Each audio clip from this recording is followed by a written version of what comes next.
We've rounded the last turn and we're headed down the straightaway for the final weeks of the 2016-17 school year. Now, if we can just outrun the rain. Hi, and welcome to Prep Rally, our weekly sports show dedicated to prep sports in Northwest Arkansas. I'm your host, Chip Souza, the sports editor of the Northwest Arkansas Democrat-Gazette. The next 2 weeks will be a race to the finish for spring sports, and we've already seen several teams clinch those prime spots for Class 7A state tournament action. We'll start off this week's show with 7A West baseball, where the first playoff picture is almost complete. On Monday, Fayetteville hosted Van Buren in a key league contest, and this one got started off with a bang, literally, in the top of the first inning. Van Buren's Landry Wilkerson tried to go old school Pete Rose by trying to score from third base and try to take out the Fayetteville catcher in the process, but Bulldog catcher Alex Blagg held onto the baseball and Wilkerson came in head first for the out. He was also ejected on the play. Our NWADG photographer Jason Ivester captured the play frame by frame, and here is how the play unfolded.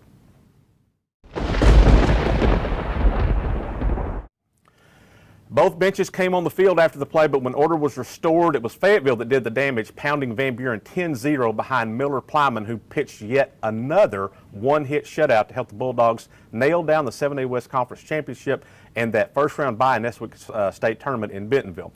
Mike Capshaw covered Monday's game for the NWADG, and he spoke with Fayetteville coach Scott Gallagher after the win. Coach, congratulations, 7A West champs.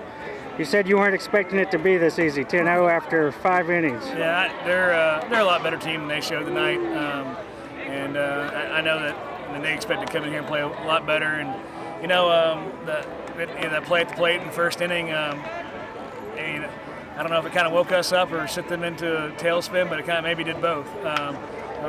We kind of battled through the bottom of that inning, put a 3-spot up there, and I think they kind of the wind came out of their sails a little bit.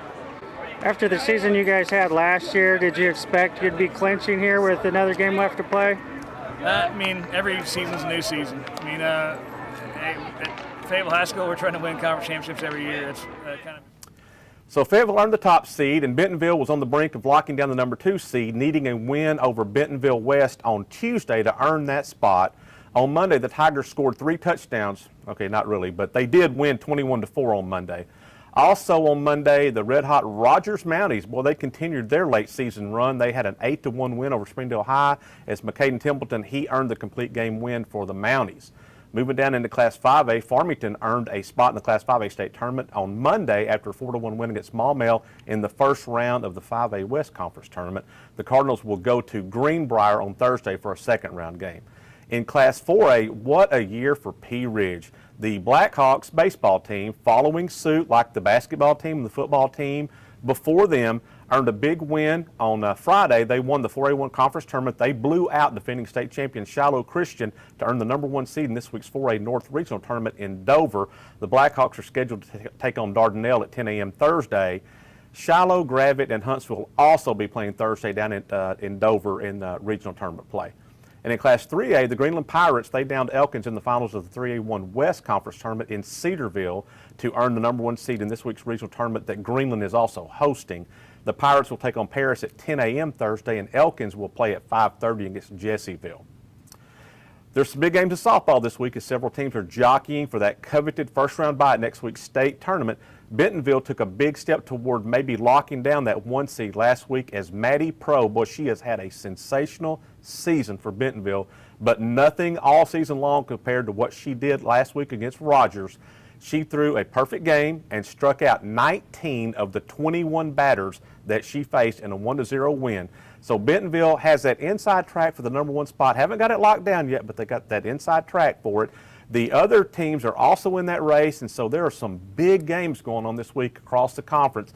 The conference race will not be decided until probably Friday night. So, those teams are there just fighting for that, for those that first round bye at the state tournament next week.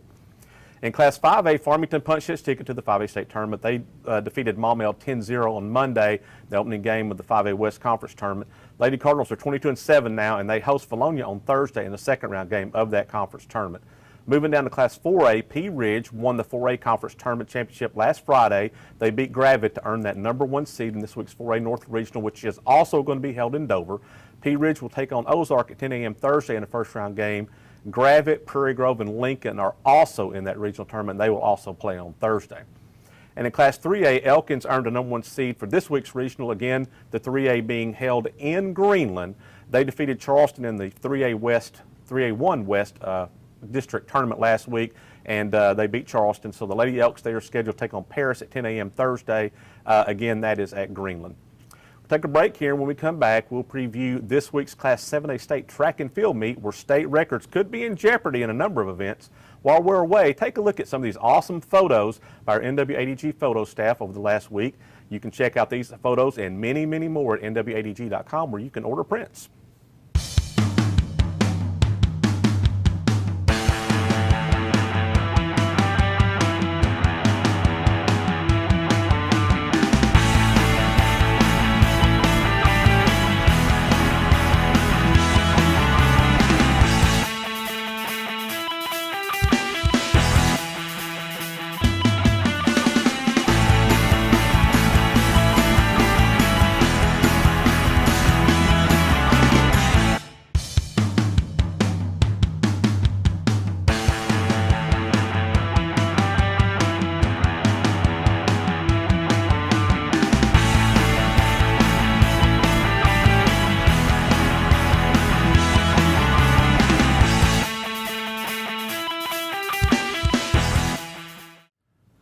The Springdale Harbor boys, they will be among the favorites in the 7A state track and field meet, which will be held this Thursday at Wildcat Stadium. Remember, Harbor was also the state champion in the boys indoor meet that was held in February. So they will have a lot of strong contenders in the state meet that, again, will be held on Thursday, but perhaps none stronger than pole vaulter Zach McWhorter, who has his sights set on breaking the state pole vaulting record. The current record is 17 feet 3 inches by Nick Johnson of Lake Hamilton, and that mark could go down on Thursday if everything aligns right for McWhorter.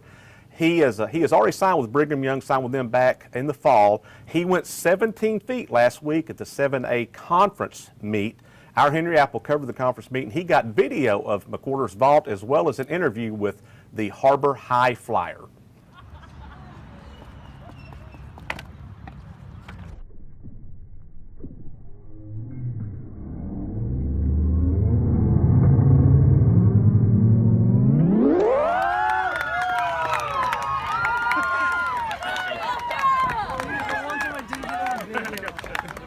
What was different today than other days? Because you got it on that third attempt, you finally cleared 17.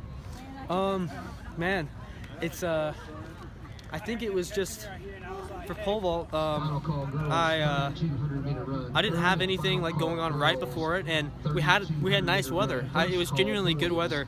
It's ironic though that I jumped 17 today, which is my season best in my outdoor PR, because last Thursday, we go today, I had a pretty bad grade 2 ankle sprain, and we thought I was going to be out for conference for sure and maybe state, but I mean, we just iced it a lot and did some therapy, rehab, and taped it up really well.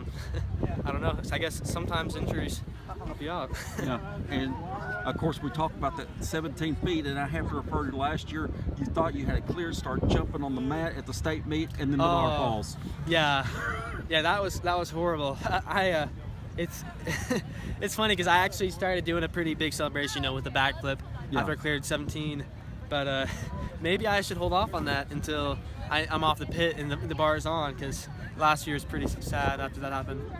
Well, Roger senior Jake Benninghoff is another one to keep an eye on Thursday. The Texas Tech signee. He has been flirting with 7 feet in the high jump all spring long. He came this close at the conference meet to getting that 7 foot mark. He went out at 6'10". So, Benninghoff he could be right there and hit that 7 foot mark on Thursday. So that would be another one to watch. Henry Apple also interviewed Jake after the conference meet last week. Let's take a look at that video here. This quest you have for 7 feet, how much is it testing your patience right now, I have to ask? Well, it tests my patience a lot, but last year I really stunk it up for most of the year, didn't ever really clear 6'8", but while it tests my patience, it also reveals a lot of the flaws in the technique that I have, and at the same time, I'm kind of antsy to get it, but I'm also starting to be patient with it, because I know that here come the summer and really into next year, when I get the technique training that the college level provides, that these bars like this are really going to be a fun challenge, and that I look to overcome them with those technique trainings. Yeah, so close today, and like I guess it's been for quite some time. You get the 6'10" with these, and a lot of people wouldn't think 2 inches is a difference, but there's a difference. Oh, absolutely. Yeah, I say that. I mean, 2 inches. That's when it comes from sheer, raw ability to just jump to where you start have to put the pieces of the puzzle together to, really just get something as small as 2 inches. And now you have to wait another week, and I guess that's where your patience gets tested. Oh yeah, absolutely. Unfortunately, right now I say our standards are broken, so I haven't gotten to do much work. But it is kind of tough to have to wait a whole nother week to keep going at it, but I'm also trying to utilize that time to really recover my body and stretch and become as explosive as can be come that next meet. All right, Isabel Neal of Bentonville is another high flyer to watch in the pole vault. She set a conference record last week with 12'4" in the pole vault. So that's nothing new for her. She's broken the conference pole vault record 3 straight years, and she'll be among the favorites tomorrow on Thursday to win the 7A pole vaulting gold medal. So keep an eye on her. So if you want to see some great, outstanding track and field athletes in action, go check out the 7A state meet on Thursday at Springdale Harbor. They'll be running and jumping and throwing and all that stuff in the state meet all day long, and then they'll have the finals on Thursday evening. So if you are a track and field fan, you will not want to miss that. Go over to Harbor and check all that out. Next week, Northwest Arkansas will host a number of state tournaments. In Class 7A, state baseball tournament will be held at both Bentonville High and Bentonville West. Fayetteville is going to host the 7A state softball tournament, and the 7A state boys and girls soccer tournaments will be held in Fort Smith. Siloam Springs will also host a state soccer tournament. They'll be hosting the 6A tournament over there. So lots and lots of state tournament action going on in the area starting next Thursday. That's it for this week. Be sure and check out all the coverage of prep sports in the Northwest Arkansas Democrat-Gazette, as well as online at nwadg.com and at arpreps.com, where we have blogs, conference records, conference reports, statistical leaders for all the spring sports: baseball, softball, soccer, track, you name it. We've got it covered at arpreps.com. Thanks for joining us, and we'll see you next time on Prep Rally.